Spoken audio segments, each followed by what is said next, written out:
Hello everyone, welcome back to part 7 of the Pong game. We have basically finished the game. We already set up everything. All what's left to do is to add some sound effects. The first sound effect is for the scoring and the second sound effect is for the ball bounces. And let's start with the scoring sound.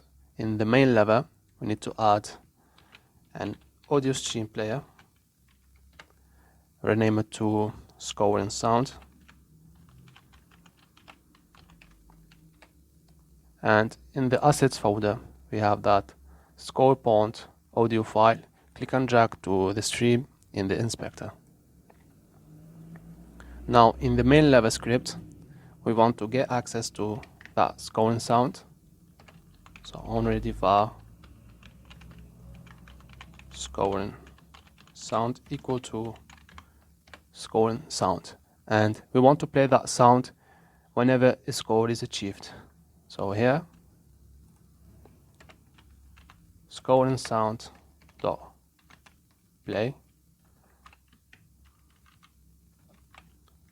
and also here, and let me run the game.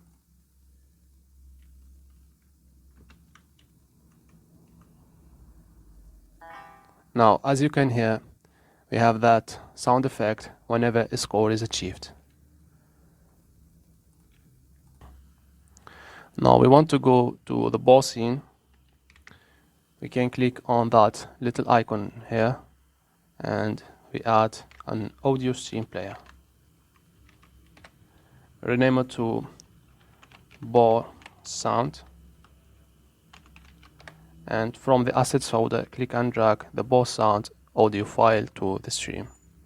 Now in the ball script get access to the ball sound,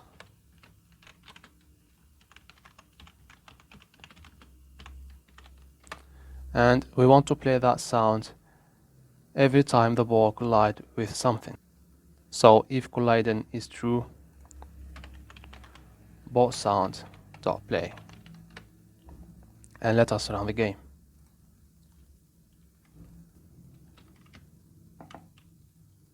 And as you can hear, everything works fine. And with that we have totally finished the game. I really hope that in that series you found what you were looking for. Pardon me if I didn't explain some few things where this is my first tutorial ever, and with your support I would be able to create much better tutorials in the future. Thank you very much for watching. I hope you really enjoyed it, and talk to you all later.